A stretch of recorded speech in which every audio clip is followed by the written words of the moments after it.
Check. 1, 2, testing. All right, let's fucking do it.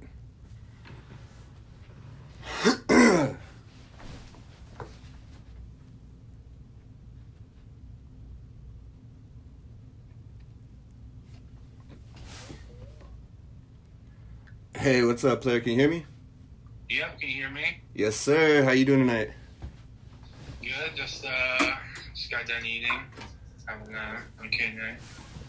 Hell yeah. What's for supper?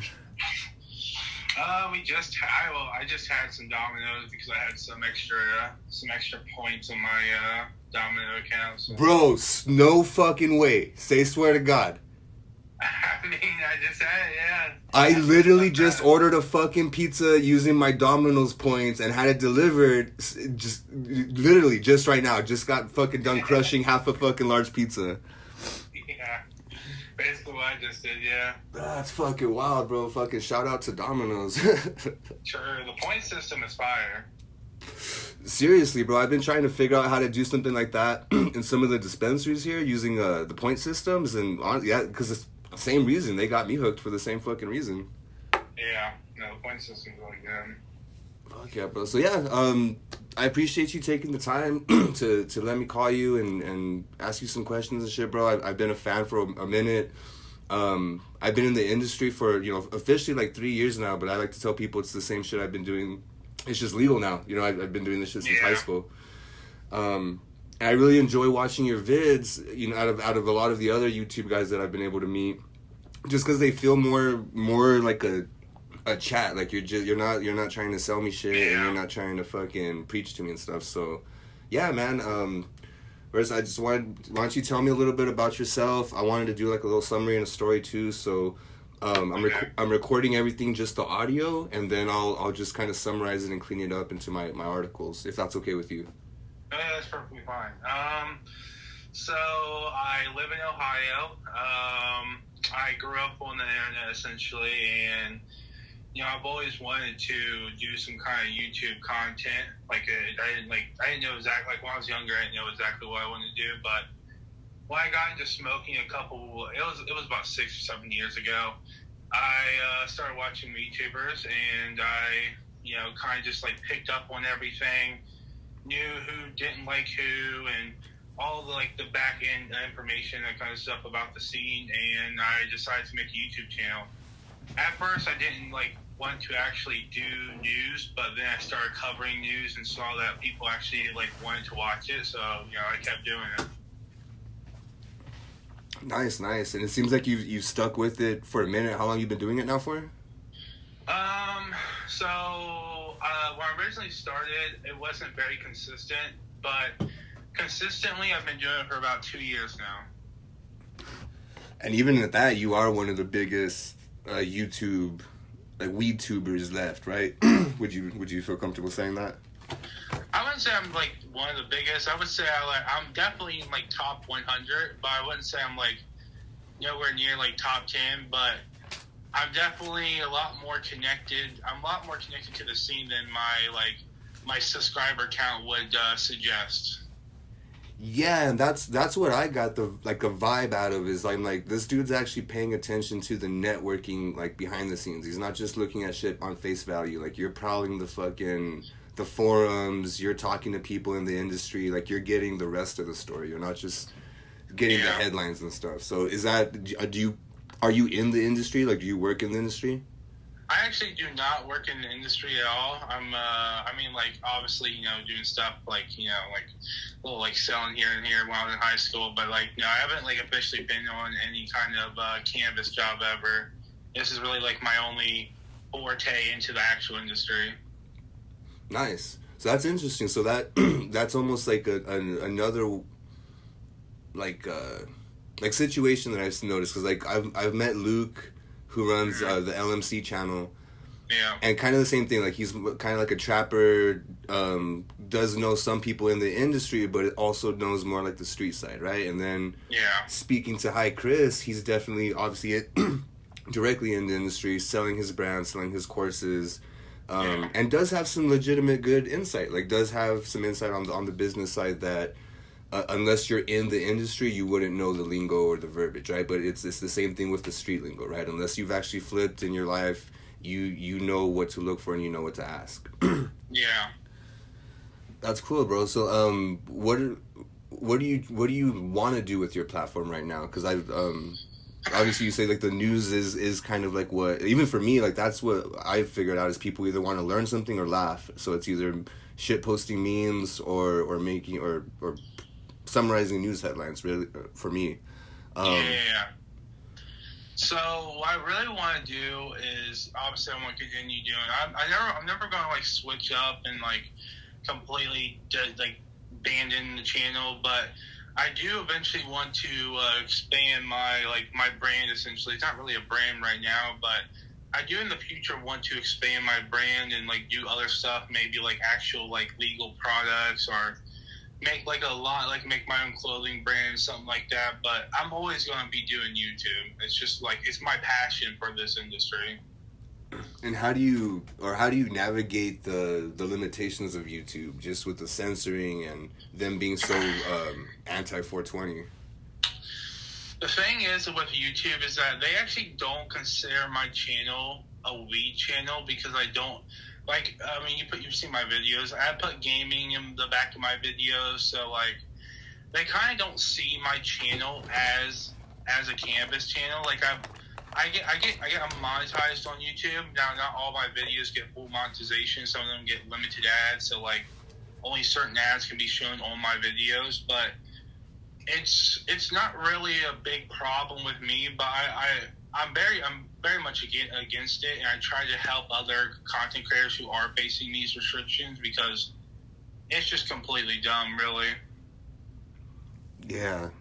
Yeah, now that you mention it, like, you're not so outwardly, hey, I'm a 420 weed tuber. You do have, like, gaming going on in the background, and then obviously you have the Carl as your kind of your caricature. What made you choose that, by the way?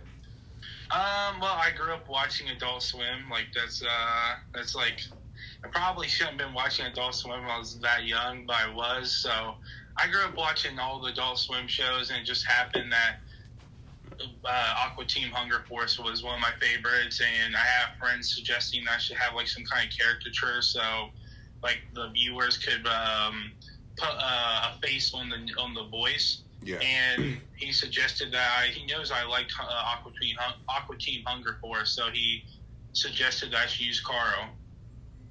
Nice. No, it seems like it's stuck since then, so it caught my attention right away. Obviously, I grew up watching the same shit, so I was like, okay, it kind of just adds to the vibe of just listening to some dude talk and not really getting sold anything. Just like that background noise kind of. Yeah. Right on, man. So what do you do outside of the weed or not? I guess the YouTube videos.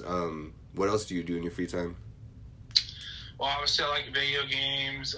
Because I'm in Ohio, I would say we have some of the best fishing in the inner U.S. Like, obviously the coast has really good fishing, like anywhere on the coast. But I love fishing. I do some hunting. But I'm also a really big, like, you could say geek because I love video games. Like, it's one of my other passions besides cannabis. Hell yeah. I've been, over COVID, like once it started, I started refurbishing PlayStation portables and PS2s and stuff. Nice. Yeah. So then I started modding them for people, and I was actually able to start paying my rent for a minute there, and then that kind of like opened my eyes to like the side hustle kind of thing, right? Like supplemental money anyways. And that's something I've been trying to figure out too with my somewhat platform. I just hit 300 followers today on Instagram, and that's like little for in the grand scheme of things, I know, but like for me, I never wanted to have that many followers, right? Like I just started posting shit that I wanted to see or that I thought was funny. And did you kind of have a similar experience where you just kind of had people start listening to what you were saying, or did you want people to listen to you? So at first it was kind of just like I wanted to make videos, like I just wanted to make videos, and then like I ended up making, I think it was a video about LMC, and he ended up sharing it with people.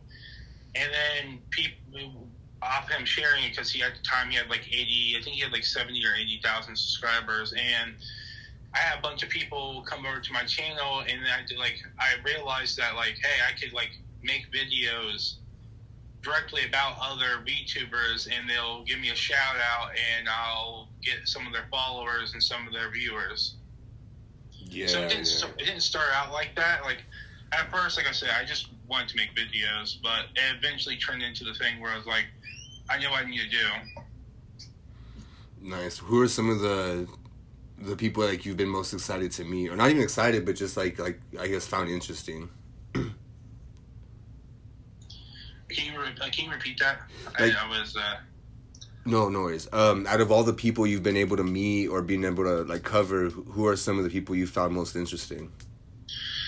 I mean, Dope Aziola, his work ethic is really crazy. Like, he really doesn't, like, to be honest with you, I don't even think he has hobbies. Like, he just kind of does everything at once. Like, he's always working, which is kind of crazy. And then, like, I think Cubans is another person. He like, just works. Like, all he does is really work.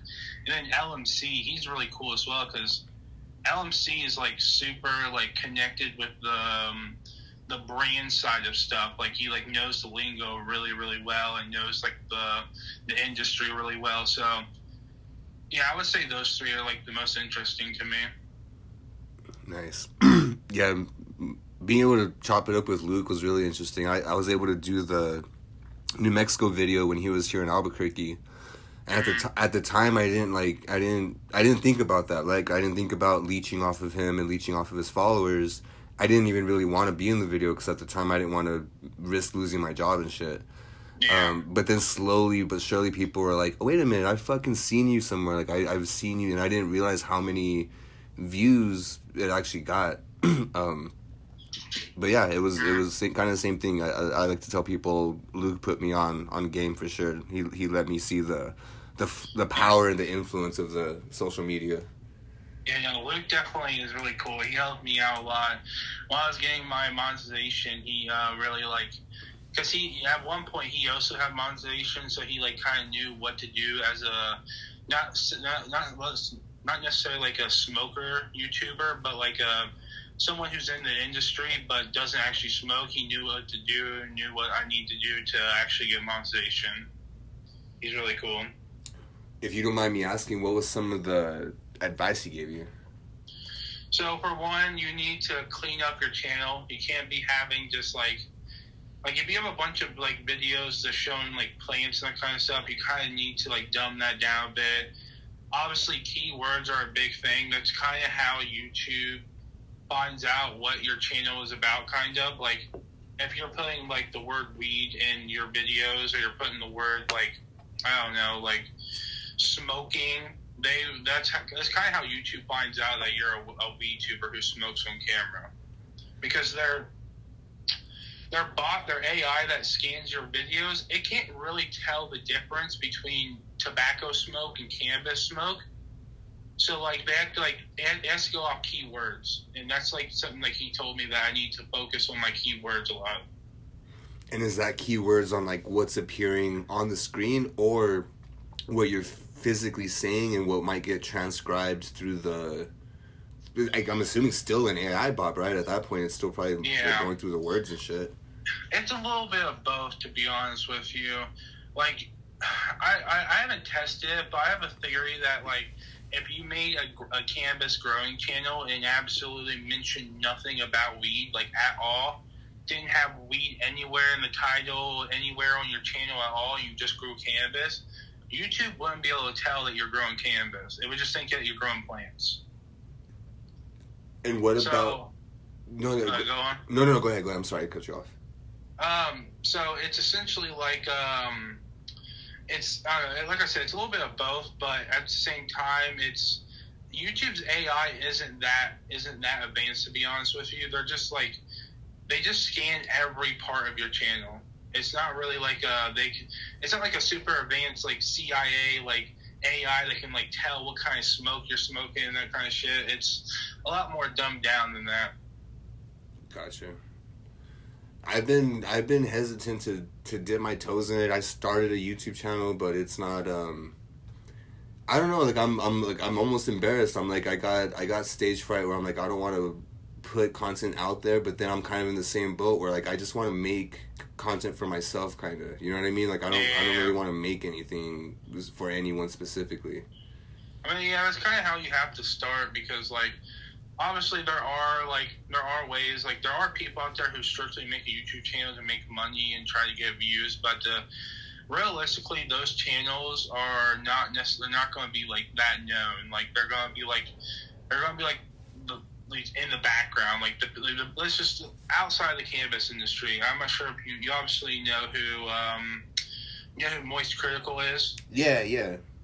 He didn't start out making videos to get views and try to make money. He just did it to upload gaming content. But with that, it grew as a passion, and the viewers can see the passion. Like they know that you're not there just to make money. You're there because you want to be there. So I think the best way to start out is to just make videos for yourself. Like make videos you would want to see, and honestly, just to fill your creative itch. What do you suggest for people just getting started with the editing side? Like, because I've just been using the Instagram editor. That's the only thing I'm comfortable with. See, there's a lot of editing programs out there. The most streamlined editing software that is still somewhat advanced and has good features is CapCut. But the thing with CapCut is that they put a lot of their stuff behind paywall. So I mean, I'm not gonna encourage people to do this, but personally, I run a cracked version of CapCut. It's like an older version of CapCut, but it's completely free and completely separate from the company that owns it, like the Chinese company that owns it plus TikTok. So, but then you have something like DaVinci, which DaVinci is like really good as well. It's almost like Photoshop and Sony Vegas, but it's completely free. And then you obviously have the paid ones, like you have the really good ones. But honestly, I would say the best one to get into is CapCut. It's super easy to understand what to do in the software, and super just streamlined, honestly. Nice. No, I'll for sure have to check those out. Fucking more like a cracked cut, basically, right? Yeah. Yeah. I'll have to peep that because I'm comfortable with stuff like Canva, so I'm sure it can't be too much harder to figure out. What do you think about the industry right now? Like just seeing stuff starting to go rec in more states and potentially El Trumpo fucking rescheduling it. Yeah. What are your thoughts on the industry as a whole? I think it's going in a good place for the average consumer, but honestly, I think the community aspect of it is slightly going down, and that's kind of like, it's like hand in hand with more people getting into it and it becoming more common and more having basically like less restrictions on it in the country. Like there's going to be more people, so it's going to lose the community aspect of it a bit. But I think overall for your average consumer, it's actually really good because here in Ohio, we just had legalized about a year ago. So like I already grew my first couple plants. So like, I mean, that's pretty cool. I don't have to worry about like getting in trouble for having a couple plants in my basement. So it's been kind of enjoyable just seeing the rec market open up down there too. Yeah, no, it definitely has. The dispensary side of it needs a few more years. Like, it's still really expensive because taxes and just because it's a new industry. But yeah, no, it's been really cool to see. What's the experience like in an Ohio dispensary? You go in. Do you have to have an ID and a med card? Do you have to have just an ID? So there aren't strictly medical dispensaries, I don't think, anymore. I think a lot of them became recreational and medical. But if you have a medical card, you get a big discount, like an extremely big discount. And a lot of them, the ones I've been to at least, they always have like a person in front, like in like a waiting area where you have to show your ID before you can even walk into the building. There's also this weird law in some counties here in Ohio where you can't actually have open windows in a dispensary, so they have to cover their windows up. It's a really weird law. There's also a law where you can't have, like, at least in the county I'm in, there's a law where you can't have a dispensary and a growery in the same town. Really? Yeah, so it's really weird, but, I mean, like, the problem with Ohio right now is, for one, the taxes and how expensive stuff is, but there is a medical company called Clutch. I mean, I'm not sure. I'm pretty sure they're only in Ohio. They might be in Michigan as well, but there's this company called Clutch, and they were really big during the medical phase of cannabis in Ohio. So they have all this money, and then when recreational happened, they kind of just took over. So when you go into a dispensary, most likely half of the products there are going to be Clutch, which is kind of, it's not, I mean, like, it's okay, like, Clutch is okay, but it's not really the best out there, to be honest with you. And I don't know how much you know about the operation, but do you know if they're just white labeling other people's shit, or is it maybe they do own a couple grows and they have access to the brand? From what I know, they have bought, they, like, I know they bought over another another company, and turned, like, they took over another company and basically, like, turned it into a Clutch, like, one of their growing facilities, but it really is just another company, but they bought them over and they're growing Clutch now, which, you know, it's okay. I'm pretty sure they also have some of their own groweries, but it's so mass-produced that it's the quality varies, to be honest with you. Gotcha. That's kind of how it is down here. I mean, I'm somebody that I can appreciate. We have micro licenses and we have obviously like the large scale operators. Mm-hmm. And I can appreciate both, honestly. Like I like being able to get consistency around the state, but then I also like finding those super small batch operators. But for me personally, it's like I do see both, but the same thing, I completely agree with the community aspect is going to shit. Like, you got people who only want to be all about the micros and fuck the MSOs, and it's not realistic to the business. It's like eventually we in my opinion anyways, we gotta do business and figure out how to work with them if you want to survive.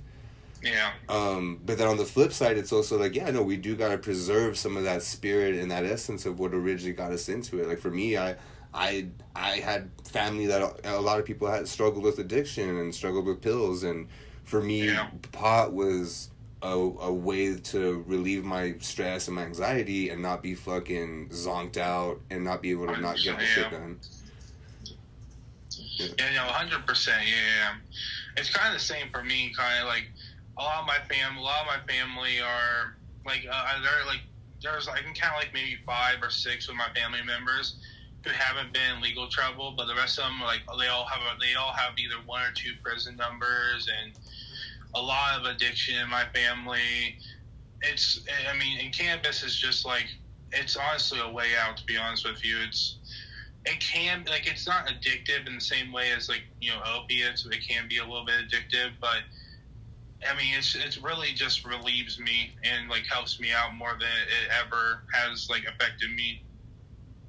That's good. That's good to hear. And it's also interesting hearing so many people have the same experience where they're like, hey, yeah, man, this was my way out of dealing with my problems the same way my family was, mm-hmm. and still get my shit done, right? And obviously you've been successful and you're a productive individual, so I think hearing that story will resonate with a lot of other people in the industry, because I hear it all the time. I hear it from customers, I hear it from patients, I hear it from other people that are either license holders or managers or bud tenders, and it's like, yeah, no, that it goes a little bit deeper. It goes down to, you know, what you saw growing up, and a lot of it, unfortunately, a lot of it's addiction, and depression and stuff. Yeah, addiction is really bad in this country, and they have a lot of programs out there, but it's really like, I feel like a lot of states, especially Ohio, they kind of wait until the last minute to actually put any, like, effort into helping people. And I mean, there's here where in my town we actually have a program where, like, if you are on probation, they can help you get your medical card so you can not be on what is it called, Suboxones. You can actually be on you can have your medical cannabis card and rely on a substance that isn't highly addictive and can actually help you a lot. That's good, and hopefully there's people taking advantage of that. Because I always tell people here to get a medical card. It's if you have a med card here in New Mexico, you don't have to pay taxes. So it's kind of like a Costco card. You just save on what you're getting. You know what I mean? Yeah. But and then on top of that too, it helps get people out of looking for shit on the streets, looking for pills. 100%. Yeah. But cool, man. What are you looking forward to in the future of this industry? Like, are you looking forward to it opening up federally, or are you looking forward to your brand? That's the other thing. Like, I'm more interested in some merch and some fucking Liger420. Like, what's the future hold for that? Is there a timeline on that? So I am working on a few projects. Like, it has to. There's some stuff I've been doing with the gaming industry that I'm pretty hyped to probably get announced next year. I also do want to do some merch eventually. But my big thing is I'm really looking forward to the day where YouTube actually helps out the VTubers and doesn't completely like screw them over. That's like one thing. If I could get a bunch of bigger YouTubers, not VTubers, to have a strike for something, it would 100% be fair treatment to the VTubers, because obviously they can't. YouTube tries to say the reason why they restrict VTubers is to protect the children, but I just made a video on this. They have a lot of double standards, and they'll allow other people to get away with stuff they would never allow VTubers to get away with. So I'm really just looking forward to the day where YouTube treats weed not as a hard drug, but as something like alcohol or guns, and allows them to have essentially, get monetized and get pushed into the algorithm. Yeah, I completely agree. I think it's really stupid to keep trying to talk about it like it's on the hush hush. It's like there's so many people that grow up with it in front of them, and it's like, just let us make some money off of it, right? Let us talk about it, let us monetize it. That is something I'm excited for too, is being able to get sponsorship deals, and then for guys like you're going to be like right at the forefront of that, because there's going to be so many people that I just want a platform. I just need someone that has a following, right? And you're going to be able to pick who you want to work with. You're going to be able to say, no, I don't like this brand, I don't like what you guys stand for, and actually nitpick and stuff. So I'm excited for you on that, but I'm also excited to hopefully get to that point with myself too. So I'll keep watching you for influence. I don't know if this is the right word, but kind of look to you for like mentorship, or just following the step, right? We're seeing, okay, what's working for this guy, and seeing if I can put my own spin on it, I guess. Yeah, no, definitely. I mean, to be honest, I always look for people. I'm not the blueprint. I never have been the blueprint, but other people do have the blueprint, and the people that if you genuinely look at them for advice and try to get what's the word I'm looking for, experience, and try to get some kind of creative avenue from them, they'll respect it.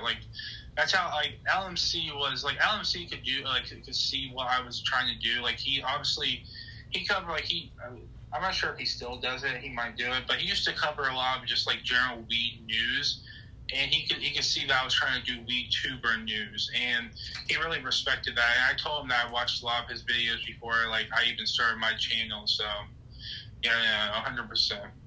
Yeah, and that's the thing. I'm not trying to buy anyone's style, and I think there's so much room for everybody to put their own spin on it, right? And just like you summed it up, maybe that's why you've been able to not get monetized, because you're not covering weed, you're covering weed tubers, right? And it's an adjacent ancillary part of the industry.